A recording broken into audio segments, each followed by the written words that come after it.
유다 역사에서 이해할 수 없는 것이 바벨론 포로입니다. 우리는 성경을 이미 알고 있기 때문에 북이스라엘이 아수르에 망했다, 남유다는 바벨론의 포로가 되었다, 이 사실을 성경 기록을 통해서 역사적인 사실이라는 것을 알고는 있습니다. 그런데 사실은 좀 깊이 생각해 보면 유다가 바벨론의 포로가 된 것은요, 이것은 정말 이해할 수 없는 역사의 아이러니입니다. 왜 그럴까요? 여러분, 아수르는요 원래 이 유다 예루살렘을 침몰하기 위해서 여러 번 공격했거든요. 그런데 예루살렘을 결국은 무너뜨리지를 못합니다. 아수르가 바벨론보다 힘이 없었겠습니까? 아수르가 바벨론보다도 훨씬 악하고 못된 나라였고요, 힘도 있었습니다. 그런데도 불구하고 아수르는요 유다를 멸망시키지를 못합니다. 그런데 유다가 예루살렘이 바벨론에 바로 망한 겁니다. 이해할 수 없는 일이죠. 그 다음에 또 더 이해할 수 없는 일이 일어나는데, 바벨론의 포로로 잡혀갔던 유다가 70년 만에 다시금 예루살렘으로 돌아오는 일입니다. 여러분, 이것도 이해가 안 되는 일입니다.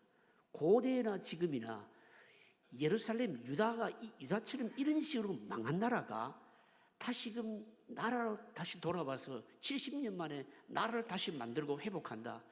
역사에 이런 일이 여러분 없었습니다. 여러분요, 있을 수 없는 일이죠, 여러분. 그리고 또 하나 더 이해 안 되는 것은요, 유다 백성들이 이렇게 바벨론 포로에서 예루살렘으로 귀환하는데 놀라운 일이 일어나는데, 그게 뭔가 하면 이 일을 이루는 왕이 유다와는 아무런 상관없는 누굽니까? 바사. 일반 역사는 페르시아죠. 바사의 누굽니까? 고레스라고 하는 인물입니다. 고레스라고 하는 인물은 유다하고 이스라엘하고는 사실 관계없는 왕입니다. 그런데도 이 왕이요 이스라엘 자손이 아닌데도 불구하고 뭐가 답답하다고 유다를 포로로 잡아갔던 바벨론을 멸망시키고 유다로 하여금 예루살렘으로 돌아오게 했을까? 여러분, 보통 일이 아닌 거죠, 여러분요. 오늘 이 본문은요 사실은 우리 신학에서는 굉장히 논란이 있는 본문입니다. 그 이유는 이사야가 예언을 하는데 사실은 유다가 아직 안 망했습니다. 유다가 망하기 전인데도 불구하고 고레스라고 하는 인물이요, 고레스라고 하는 인물은 아직까지 태어나지도 않았습니다. 고레스라고 하는 인물이 태어나기 몇 년 전인가 하면요 150년 전에 유다 백성들이 바벨론의 포로로 잡혀가서 다시금 고레스라고 하는 인물이 일어나서 바벨론을 멸망시키고 유다로 하여금 예루살렘으로 돌아오게 할 것이다, 이 예언을 하고 있는 내용인데, 이 예언 내용 자체가요 역사적으로 시점을 보면 하나도 맞지를 않습니다. 고레스라고 하는 사람이 이스라엘과 유다와 관계도 없는 사람일 뿐만 아니라 이 사람이 태어나기 150년의 일입니다. 150년 전의 이 일을 어떻게 알고 사람의 이름을 성경이 기록하고 있겠습니까? 그래서 어떤 자유주의 학자들은요, 이사야서가 한 권이 아니다, 이사야서를 이사야가 다 쓴 것이 아니고 여러 권이다, 후대에 이사야서를 보충해서 덧붙인 것이 있다. 그래서 플러스트 아이자야, 세컨드 아이자야, 서드 아이자야 이렇게 얘기합니다. 제1 이사야서, 제2 이사야서, 제3 이사야서. 이사야서가 성경 한 권이 아니고 세 권으로 나누고 있습니다. 대부분의 자유주의 신학자들은 이걸 그대로 지금 받아들이고 있고요, 그렇게 하고 있습니다. 논리적으로 생각하면, 여러분 합리적으로 생각하면 맞잖아요.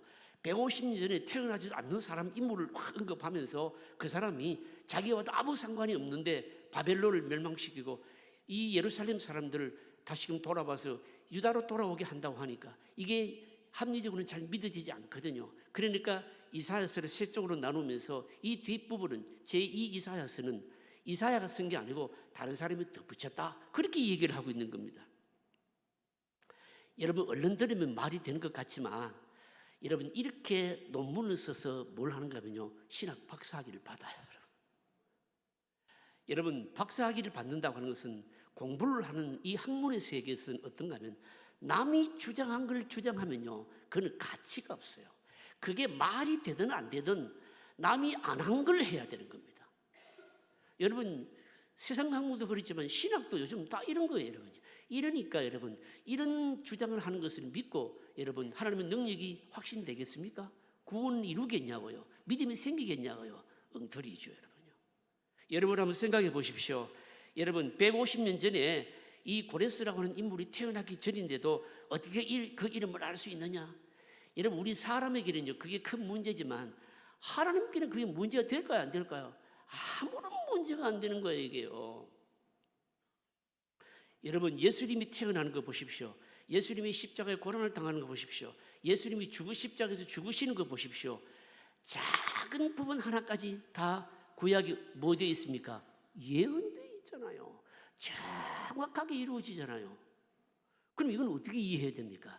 모든 것을 누가 하십니까? 하나님이 하신다는 거예요. 그래서 오늘 본문의 이 내용은요 굉장히 여러분 구약 성경에서 역사적인 본문인 겁니다, 여러분요. 유다가 뭡니까? 바벨론 포로에서 돌아오는데 이 일을 위해서 사용되는 사람이 유다와 관계없는 이방인 고레스, 바사, 페르시아의 바사라 이 고레스라고 하는 왕이고 이 일이 150년 전에 예언되었다. 어마어마한 사건인 겁니다. 내용을 한번 보겠습니다. 먼저 하나님의 질문입니다. 하나님은요 온 세상에 대해서 질문을 하십니다. 뭐라고 질문하시느냐? 1절 한번 읽어보십시다. 1절 소리 내어서 읽으십시오. 소리 내서 안 읽으면 잠이 와서 안 됩니다. 1절 같이 읽겠습니다. 섬들아 내 앞에 잠잠하라. 민족들아 힘을 새롭게 하라. 가까이 나오라. 그리고 말하라. 우리가 서로 재판 자리에 가까이 나아가자. 이게 무슨 말씀인가 하면 섬들아 여러 민족들아 한번 와봐라. 내하고 한번 토론해보자. 이렇게 말하면 뭘 토론하자는가 하면 한 번 망했던 이 유다라고 하는 나라가 다시 일어나는데 이건 보통 일이 아니고 너무너무 엄청난 일이기 때문에 그냥 넘어갈 문제가 아니다. 한 번쯤 우리 토론해보자. 하나님께서 그렇게 말씀하시는 겁니다. 그리고 여기서 보시면요 섬들아 여기 섬들이라고 하는 것은 뭘 말하는가 하면 예루살렘에서 가장 멀리 떨어진 곳을 말하는 겁니다. 예루살렘 가까이에서는요 광야도 있고 사막도 있고 골짜기도 있지 않겠습니까? 반면에 여기 섬은 어떻습니까? 바다를 건너야 되니까 하나님께 대해서 가장 소식이 뭡니까? 늦은 곳을 말하는 겁니다. 그러니까 기독교에 대해서 전혀 관심도 없고 그리고 또 접할 기회도 없었던 사람들을 말합니다. 섬들아 라고 하는 말이 그 말입니다. 기독교에 대해서 하나님에 대해서 아무 관심 없는 사람도 한번 와봐라 토론하자 이런 뜻입니다. 민족들이라고 하는 것은요 누구를 말하는가 하면요 유다 예루살렘이 망하는 것을 보고 마음에 크게 실망했던 사람들을 말하는 겁니다. 여러분 세상 사람들도 알고 있었거든요. 아수르가 유다를 그렇게 예루살렘을 공격하고 무너뜨리려고 해도 도저히 무너뜨릴 수 없는 것을 보면서 유다라고 하는 저 나라는 작지만 보통 나라가 아니야. 다 알고 있었습니다. 그래서 유다라고 하는 나라는 하나님이라는 분이 지키시는데 예루살렘도 쉽게 망할 것이 아니야. 다 이렇게 생각하고 있었는데 그런데 바벨론에 망해버리니까 사람들의 실망이 이만저만 아니었다는 거죠. 이런 사람들을 향해서 하나님께서 뭐라고 말씀하시는가 하면 한번 다시 와라. 나하고 한번 토론해보자. 뭘 토론할 것인가 하면 바로 그렇게 실망했던 그 부분에 대해서 이 유다가 바벨론에서 포로된 지 70년 만에 바벨론에서 돌아오게 될 것이니 이게 어마어마한 일이니까 한번 논의해보자 이겁니다. 여러분요. 우리에게 말씀하시는 것이 뭘까요? 여러분 유다가 예루살렘이 망했다고 하나님의 능력이 다한 것일까요? 절대로 그게 아니라는 거죠. 여러분요. 아닙니다. 여러분요. 유다가 망했어도 하나님의 능력이 여러분 없어지거나 망한 것은 아니다는 거죠. 여기서 우리가 알아야 될 게 뭔가 하면 유다의 흥망성쇠는요 유다의 외적인 능력에서 이해할 수 있는 일이 아니라는 겁니다. 이 부분에 대해서는 제가 설교를 통해서 여러 번 여러분들에게 말씀드린 적이 있습니다. 유다라고 하는 나라는 북이스라엘의 아수르에 비해서 아니면 다른 세상 나라에 비해서 보잘것없는 나라거든요. 나라의 크기도 작고 그리고 국력도 없고 경제력도 없고 아무것도 없는 그런 나라였습니다. 여러분. 그런데도 불구하고 여러분 세상 나라들이 함부로 하지 못한 나라였거든요. 그 이유가 여러분 우리가 다 알고 있지 않습니까? 유다의 심장은 예루살렘 성전이고요. 유다의 힘은 성전의 기능에 달려 있었기 때문입니다. 성전의 기능이 뭔지를 이미 말씀드렸습니다. 성전의 기능이 여러 가지가 있는데 제일 중요한 기능은 뭔가 하면 다름 아닌 제사입니다. 오늘날로 말하자면 예배지요. 오늘날로 말하자면 바른 예배를 통해서 하나님의 뜻이, 말씀이 선포되는 겁니다. 바른 예배, 바른 제사, 바른 하나님의 말씀이 선포가 이루어지게 되면요, 사람들이 변하게 되어 있고, 이것이 살아있을 때는요, 어느 누구도 유다를 넘보다 볼 수가 없는 겁니다. 아수르가 유다의 예루살렘을 함락시키지 못한 이유도, 아수르가 유다를 공격할 때는 그래도 성전의 기능이 살아있어서 하나님의 능력이 딱 지키고 있었기 때문입니다. 여러분, 천사가요, 하룻밤 사이에 아수르 군대 여러분 18만 5천 명을 죽이지 않습니까? 그때만 하더라도 이 유다의 예루살렘의 성전의 기능이 그래도 살아있었습니다. 그런데 바벨론이 유다의 예루살렘을 공격할 때는 이미 예루살렘의 성전의 기능이 타락해 버려가지고 성전 기능이 거의 다 죽어버렸던 겁니다. 바른 제사도 없고 말씀 선포도 없고, 그리고 무슨 말씀인가 하면 그냥 종교적인 의식만 있었고요. 그러니까 예루살렘의 심장이 멈춰버린 것이죠. 하나님께서 예루살렘을 지켜주실 이유가 없었던 겁니다. 여러분, 이것은 오늘 우리 신앙시대도 마찬가지 아니겠습니까? 교회도 마찬가지입니다. 교회는요, 자꾸 세상 사람들의 어떤 기준이나 세상 사람들의 안목으로 또 세상 어떤 것에 의해서 자꾸만 인정받으려고 하지를 말고, 뭐가 제일 중요한가 하면 교회는 교회의 예배 기능이 바로 살아있어야 되고, 그래서 성령의 역사만 있으면요, 여러분, 교회는 하나님께서 그냥 지켜주시는 정도가 아니라 교회를 통해서 세상을 뭡니까? 살리는 거죠, 여러분요. 이게 우리에게 있어야 된다는 거죠, 여러분요. 세상에 어떤 어려움이 와도 교회가 세상의 버팀목이 되고요, 그리고 세상이 교회를 이기지를 못하는 이유는 교회가 바로 본질적인 기능이 살아있을 때라는 것이죠. 여러분, 우리가 예수 믿는 사람들이 왜 자꾸 예배, 기도, 말씀 왜 그렇게 하느냐? 우리 자신들이 복을 누려야 되기도 하지만 사실 이 세상을 살려야 되기 때문인 겁니다. 교회가 예배나 말씀이나 기도나 이런 본질적인 기능이 살아있게 되면요, 교회 자체도 성도들도 복을 누리는 것은 말할 것도 없고 세상을 여러분 살리게 되어 있는 겁니다. 세상이 아무리 돈이 있고 힘이 있어 보여도요, 여러분, 교회가 제대로 살아있어야 세상도 여러분 다 하나님의 은혜가 나을 수 있거든요. 그런 의미에서 여러분, 우리는 여러분 교회는 바른 말씀의 선포, 바른 예배, 이를 우리가 생명으로 여겨야 된다는 거죠. 하나님께서 예루살렘의 회복이 바로 무엇을 의미하는지 세상 모든 나라들로 생각하게 하십니다. 70년 만에 바벨론 포로에서 예루살렘으로 유다로 자kim 돌아오는데 이게 뭘 의미하는지 지금 설명을 하십니다. 한번 보실까요? 2절 3절입니다. 2절 3절 같이 읽으실까요? 누가 동방에서 사람을 일깨워서 공의로 그를 불러 자기 발 아래 이르게 하였느냐? 열국을 그의 앞에 넘겨주며 그가 왕들을 다스리게 하되 그들이 그의 칼에 티끌 같게 그의 활에 불리는 초계 같게 하며 그가 그들을 쫓아가서 그의 발로 가보지 못한 길을 안전히 지나나니. 여기서요, 누가 동방에서 사람을 일깨워, 동방에서 사람을 일깨우는 사람, 이게 누구냐면 고레스입니다. 고레스를 바로 의미하는 겁니다. 열국을 그의 앞에 넘겨주며 그가 왕들을 다스리게 한다, 이 말씀은 유다가 바벨론에서 돌아오는데 많은 어려움이 있을 것이다, 이런 뜻입니다. 칼의 띠끌같이 활의 촉에는요 전혀 그런데도 영향을 받지 못한다, 이런 뜻이거든요. 무슨 뜻인가 하면 고레스라고 하는 인물이 아직도 태어나기 150년 전인데도 불구하고 고레스라고 하는 인물이 바로 태어나서 이 유다가요 바벨론 포로에서 돌아와서 예루살렘을 다시 재건하게 되는데 어떤 반대와 어려움이 있더라도 하나님께서는 반드시 이 인물을 통해서 이루신다, 이 뜻입니다. 여러분, 이상하잖아요. 이스라엘 사람도 아닌데 도대체 이방인인 고레스가 뭐가 답답하다고 이런 어려움에 바로 이 일을 하겠느냐, 이 말입니다. 왜 일을 할까요? 사실은 고레스 자신도 알까요, 모를까요? 몰라요. 모릅니다, 여러분요. 고레스 자신도 알지 못하고 하는데, 그러면 이 일은 누가 하는 것일까요? 하나님이 하시는 거죠. 한번 보실까요? 14절 그 말씀이죠. 4절 같이 읽어보실까요? 같이 읽습니다.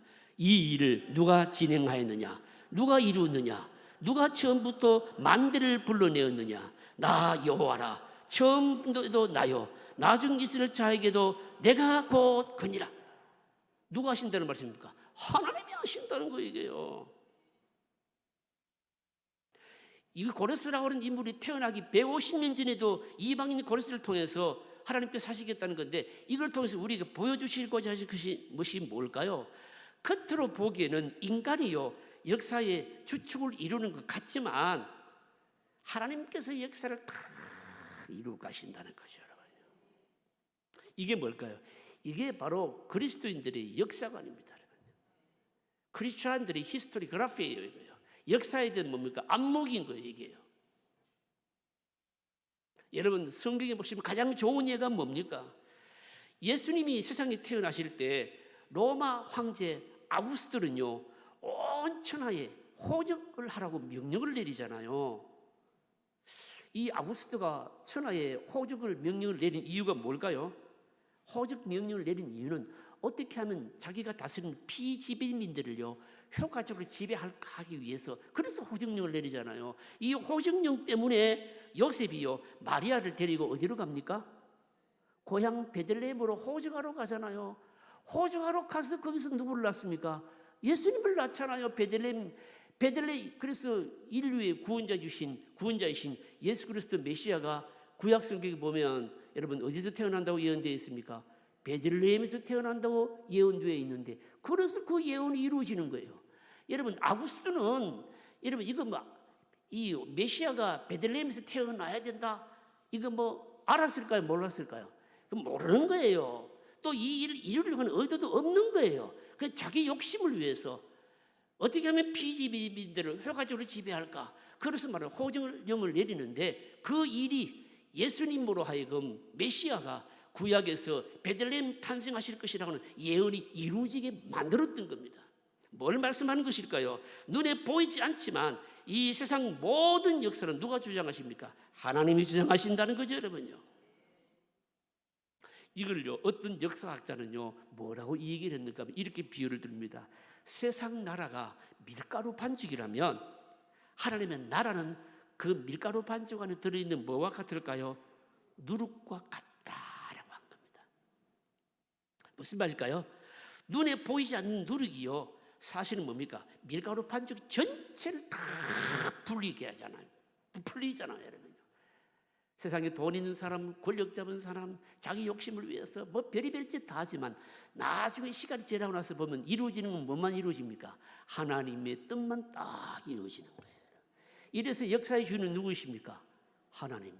역사의 주인이 나다라고 하는 사람은 조는 거예요, 이게 이제. 역사의 주인은 누굴까요? 하나님이시라는 겁니다, 여러분요. 여러분, 하나님은요 지금도 우리가 생각하지 못하는 의외의 일을 많이 하시는데, 놀랍게도 믿는 사람들만 통해서 역사하시는 것이 아니고 믿지 않는 사람을 통해서도 얼마든지 역사하시는 겁니다, 여러분. 팍스 로마나 로마의 평화, 여러분 이것도 마찬가지잖아요, 여러분요. 여러분 놀랍게도요, 여러분 로마가요 그 당시에 효과적으로 피지배 나라를 통치하기 위해서 길을 열심히 막 닦았잖아요. 여러분 그 팍스 로마의 평화, 그 길을 이용해서 누가 복음을 전했습니까? 바울이. 좀 대답을 좀 하세요. 성경 설교를 듣고도 내 까먹어버려. 바울이 그 길을 통해서 사방팔방으로 뛰어다니면서 말입니다 복음을 전했거든요, 여러분. 이게 누가 하시는 일일까요? 하나님이 하시는 일입니다, 여러분. 하나님이 하시는 일은 상상할 수 없습니다. 여러분 부디 눈앞에 다 보이는 것 가지고 판단하고요 그렇게 여러분 좁쌀처럼 그렇게 살지 마십시오, 여러분. 하나님은 멀리 우리가 보지 못하는 것까지도 보고 계시고 계획하고 계시고 일을 진행시켜 나가시는 분이십니다. 이걸 믿는 사람들이 그리스도인들이라는 거죠. 둘째로 깨닫지 못하는 사람들입니다. 여러분 유다 사람도 아니고 북이스라엘 사람도 아니고 이방인을 통해서 유대인들을요, 이 바로 유다 백성들을요 바벨론 포로에서 돌아와서 예루살렘 성전을 다시 건축하겠다, 진리의 빛을 비추겠다, 어마어마한 일 아니겠습니까, 여러분요? 그런데 여러분, 이런 소식을, 이런 예언을 들었으면 어떻게 해야 될까요? 하나님께서 이거 하면 너무너무 큰 문제를 토론해보자 이러면 막 어떻게 그런 일이 가능합니까? 부터 시작해서 뭔가 좀 이런 어마어마한 일들을 들으면요, 뭐 귀도 쫑긋하고 해야 될 것인데 귀는 쫑긋하고 둘째치고 이걸 별로 좋아하지를 않은 겁니다. 어떤 반응을 보였는가 하면요, 5절 7절입니다 5절 7절 5절에서 7절 읽어보실까? 같이 읽겠습니다. 섬들이 보고 두려워하며 땅끝이 무서워 떨며 함께 모여 와서 각기 이웃을 도우며 그 형제에게 이르기를 너는 힘을 내라 하고 목공은 금장색을 경외하며 망치로 고르게 하는 자는 매질꾼을 경외하며 이르되 땜질이 잘된다 하리 그가 못을 단단히 박아 우상을 흔들리지 아니하게 하는도다. 이게 무슨 말씀이에요? 이런 말인 겁니다. 하나님이 70년 동안 포로로 잡혀있는 이 유다 백성들을요, 바벨론에서 해방시켜서 예루살렘 돌아와서 성전을 세우고 다시금 성전을 재건하면서 진리 빛을 발하겠다. 그것도 그 일을 이루시는데 듣도 보도 못한 이방인 고레스라고 하는 사람을 통해서 이루겠다. 이 정도로 엄청난 예언을 들었으면 뭔가 좀 반응을 보여야 되는데 거꾸로 반응을 보였다는 겁니다. 거꾸로 반응을 보인 게 뭘까요? 그거 보시면 나옵니다. 보시면 뭔가 하면 인간들은요, 오히려 이것이 듣기 싫어가지고 우상을 만드는데 목공과 금장색과 매질하는 사람들과 땜질하는 사람들에게 막 힘을 보태어서 우상을 든든히 막 세우고 이랬다는 거예요. 이게 뭘 말하는 걸까요? 여러분, 이걸 보게 되면요, 이 세상이 사실은 사단의 지배 아래 있구나 하는 것을 생생하게 보여주고 있는 겁니다. 여러분, 세상 사람들은요, 자기들이 복받을 일인데도 불구하고 자기 발로 차는 사람들이 세상 사람들입니다. 여러분, 세상 사람들은요, 이유 없이 여러분 절에 가는 거는 반대 안 하는데 이유도 없어요. 교회 간다 그러면 싫어하잖아요. 여러분, 저는요, 이게 지금 그 음력으로 4월달 되면 별로 기분이 안 좋아요. 사실은 4월 초반일 때문에 그래요. 제 생일이 음력으로 4월 6일이거든요. 저는 제 생일을 잊어버리고 사는 사람인데 저절로 그냥 저 생일이 기억이 돼요. 왜 기억이 되는가 하면 길거리에 막 등이 달리면 이 내 생일이 다가왔구나 생각이 드는 거예요. 그런데 기분이 굉장히 안 좋아요. 왜 안 좋은가 하면 여러분 보십시오. 이 4월 초팔이 공휴일이 됐잖아요. 우리나라에요. 언제부터요? 공휴일이 됐는데 이거 공휴일을 만들려고요.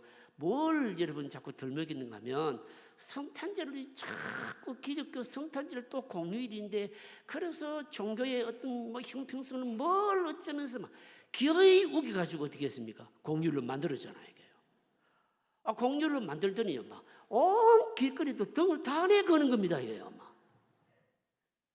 그래서 사실 개인적으로 사실 별로 5월달에 되면 음력 4월달은 별로 기분이 안 좋아요.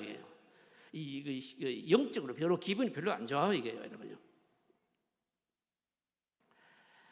온 시내에 등을 달더니 요즘은요 그것도 부족해가지고 4월 초팔일 절에 한번 가보십시오. 여러분요, 절에 가보시면 밥도 줍니다. 공짜로. 한번 가보시면요, 여러분 요즘 사찰이요 완전히 교회를 그대로 본받아요. 여러분, 피아노도 치고요. 그리고 말입니다, 법회하는데 뭡니까? 예배 형식하고 똑같이 합니다. 그런데도 불구하고요, 사람들은 말입니다, 복받을 일은 그렇게 발로 내차면서 그러면서도 말입니다, 의도적으로 뭡니까? 자기들이 복된 일들에 대해서는 오히려 거부하면서 하나님께서 유다 백성들이 돌아와서 예루살렘이 재건되고 성전이 재건되면서 진리의 빛이 비추어진다고 하니까 이게 싫어가지고요, 우상 만드는 사람들, 땜질하는 사람들, 금장색 목공들 말입니다, 막 힘을 막 보태고 잘한다 이렇게 해서 말입니다, 우상을 아주 단단하게 만들었다는 겁니다. 얼마나 하나님을 거역하고 싫었으면 이래 하겠냐고 얘기해요. 무슨 말씀일까요, 여러분요? 무슨 말씀인가 하면요, 하나님에 대해서 믿음이 없는 사람들은 고의적으로 반영하는 기질이 있습니다.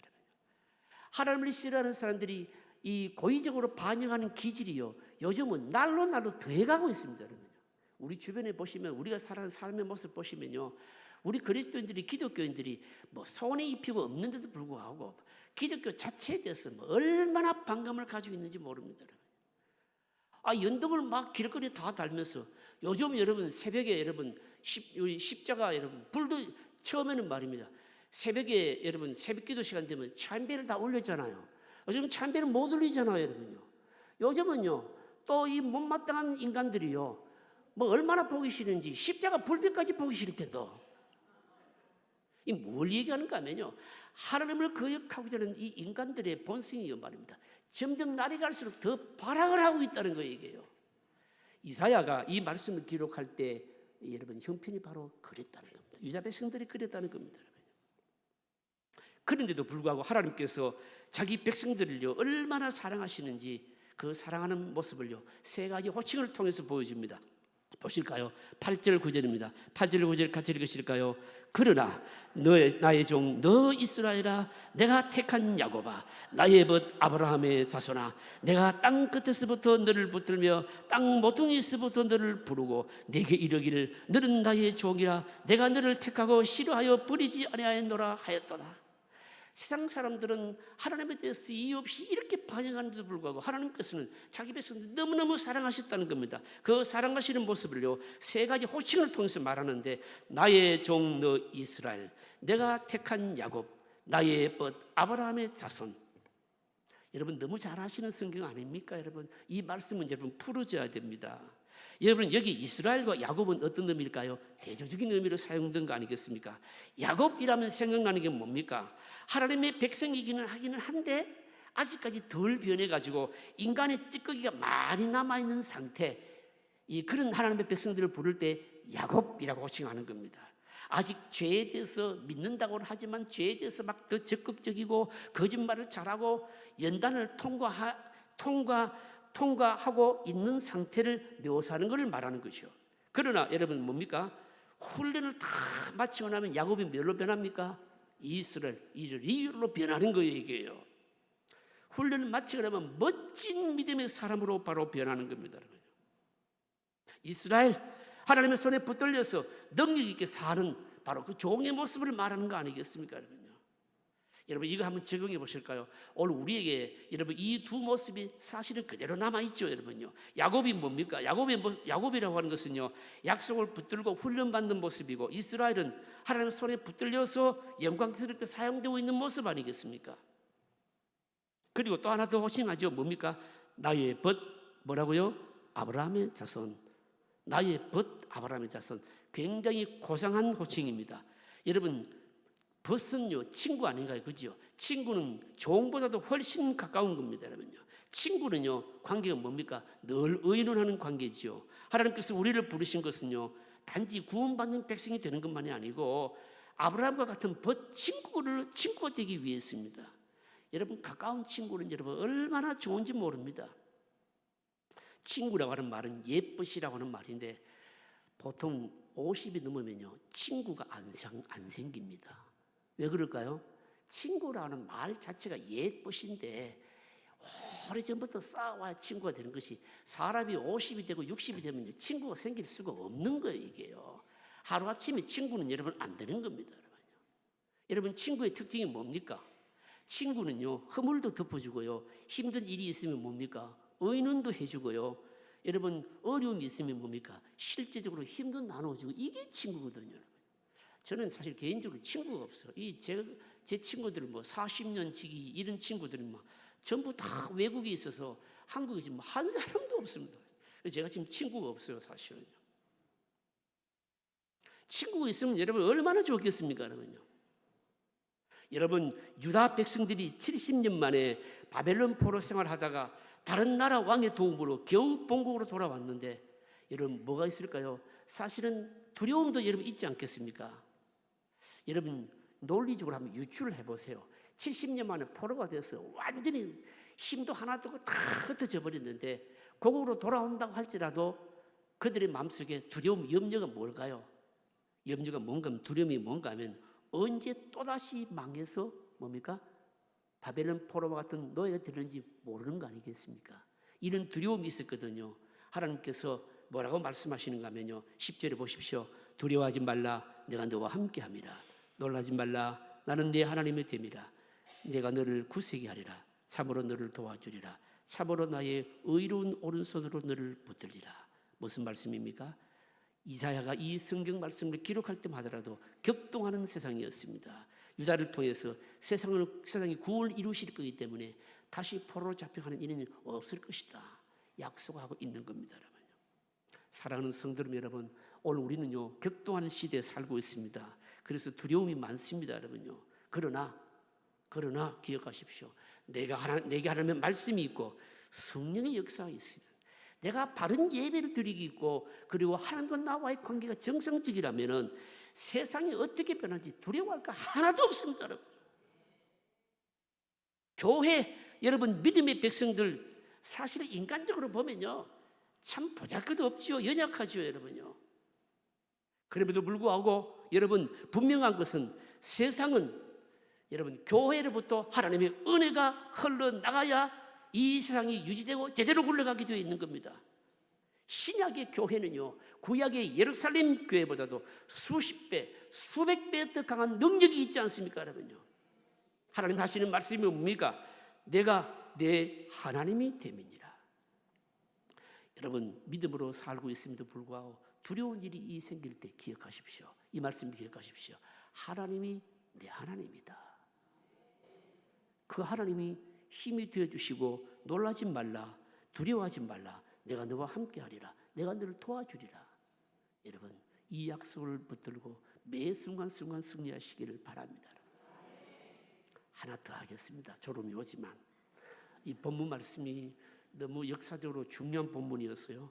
오늘 본문에 보시면요 이렇게 유다 백성들이 바벨론 포로에서 돌아오기도 하고, 돌아오는데 고레스라고 하는 이방인을 쓰기도 하고 사용하시기도 하고, 이것도 말씀하시지만 유다 백성들이 바벨론에 70년 동안 포로로 잡혀있는데 이 포로로 잡혀간 것이 도대체 무슨 의미가 있는지를 밝히는 겁니다.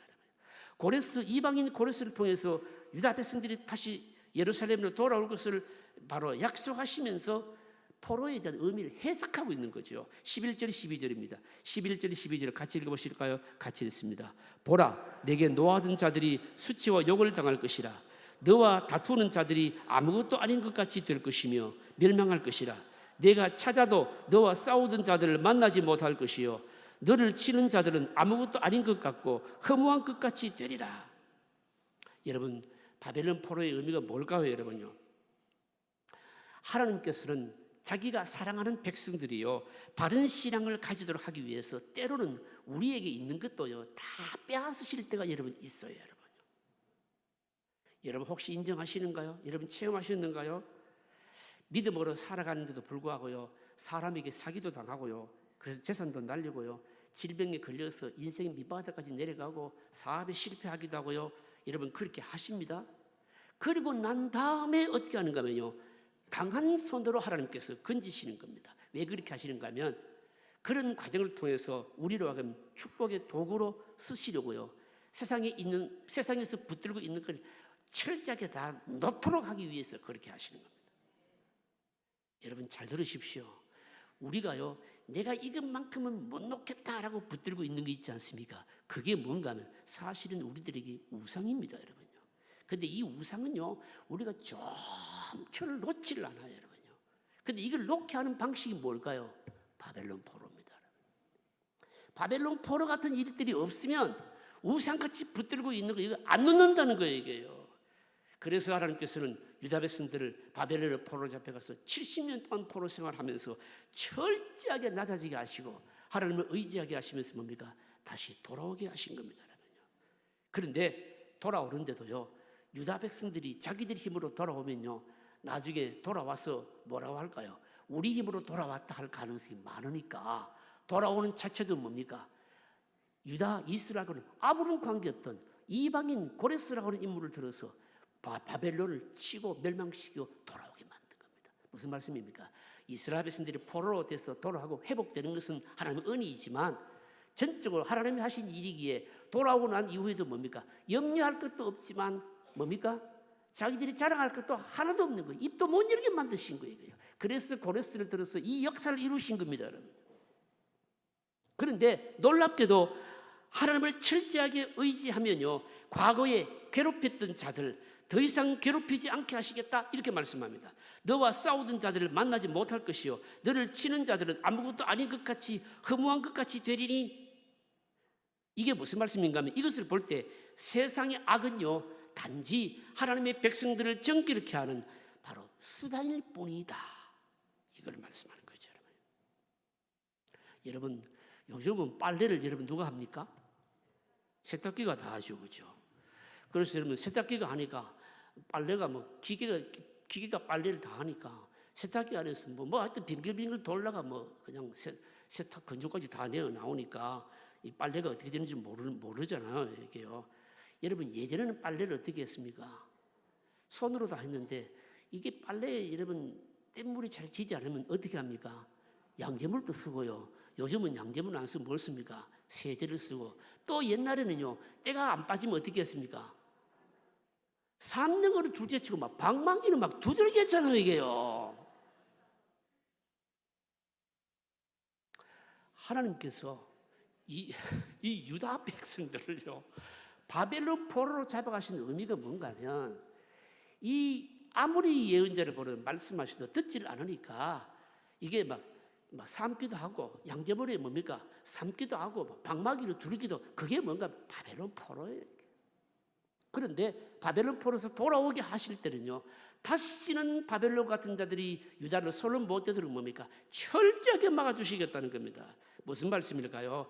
하나님의 백성들을 하나님께서 연단시킬 때는요 뭐 해야 되는가 하면 도망가거나 요령을 피우려고 하면 안 돼요. 방망이로 두드리기면 어떻게 해야 됩니까? 맞아야 되는 겁니다. 하나님께서 양재물로 삶으시면 어떻게 됩니까? 삼켜야 되는 거예요, 이게요. 도망가거나 피하거나 이렇게 하려면 절대로 하나님의 백성이 안 만들어지는 겁니다, 여러분. 이게 바벨론 포로의 의미인 겁니다, 여러분요. 그래서 하나님의 백성들에게 있어서 고난은 뭔가 하면요 끝이 아닌 거예요, 이게요. 13절 읽어보실까요? 제 말이 아닙니다. 13절 읽어보실까요? 같이 읽습니다. 이는 나 여호와 너희 하나님이 내 오른손을 붙들고 내게 이르기를 두려워하지 말라, 내가 너를 도우리라 할 것임이니라. 오른손으로 자기 백성들을 붙드신다는 겁니다. 환란으로 뜨거운 물속에 넣기도 하고 불 속에 넣기도 하고 오른손으로 방망이로 두들기도 하시고 하지만, 그러나 고난이 연단이 끝나고 나면 어떻겠습니까? 하나님께서 오른손으로 붙드신다는 거예요, 이게요. 그러면서 유명한 말씀으로 마지막을 합니다. 뭐라고 말씀하는가 하면 야곱의 본질이 뭐냐? 본질이 뭔지 한번 보실까요? 14절입니다. 14절을 같이 읽으실까요? 버러지 같은 너 야곱아, 너희 이스라엘 사람들아, 두려워하지 말라. 나 여호와가 말하노라. 내가 너를 도울 것이라. 내 구속자는 이스라엘의 거룩한 자니라. 자, 여러분 보십시오. 여기에 주목하셔야 됩니다. 호칭을요 두 가지를 쓰고 있잖아요. 야곱아, 야곱을 뭐라고 합니까? 버러지 같다. 그 다음에는 뭡니까? 이스라엘요. 이스라엘 뭡니까? 이스라엘은 뭡니까? 이거는 이제 훈련받고 난 다음에 하나님의 백성들을 표시하는 겁니다. 이 버러지는요 옛날 성경은 지렁이로 표현해 놓았거든요. 버러지나 뭐 지렁이나 가치가 없기는 마찬가지고 힘없기는 마찬가지죠, 여러분요. 무슨 말씀입니까? 여러분 하나님의 백성들이 여러분 고난 가운데 있을 때요 세상 사람들이 볼 때는 진짜 버러지나 지렁이같이 힘도 없고 여러분 그래요. 꿈틀거리고 밟아버리는 꿈만 끝나는 거죠, 여러분요. 가치가 없어 보이고 힘도 없어 보입니다. 그러나 하나님께서 연단을 하시고 도우시고 나서 그 다음에요 야곱이 이스라엘이 되고 나면 어떨까요? 어떤가 하면요 아무도 못 건드립니다. 아무도 못 건다는 것입니다. 연단받고 있는 중에는 너무 볼품없지만 연단받고 나면 뭡니까? 하나님께서 철저하게 막으신다는 겁니다. 그게 오늘 누구일까요? 저와 여러분들입니다. 여러분 야곱 되시지 말고 이스라엘 되십시오, 여러분요. 여러분 혹시 연단 중에 계시거나 또 훈련 중에 계시다면 내 삶이나 내 삶에 어려움이 있어서 하나님께서 나를 연단하시구나 라고 생각이 되면 그거 피하려고 하지 마시고 적극적으로 받으시고요. 감사합니다라고 훈련받고 나면 여러분 뭐가 될까요? 이스라엘이 되는 겁니다. 그러면 뭡니까? 그때부터는 하나님께서 놀랍게 사용하시고요. 하나님께서 누구도 건드리지 못하는 함께 하심이 있을 것입니다. 여러분. 이 은혜와 이 복이 여러분들에게 있으시기를 주의 이름으로 축복합니다.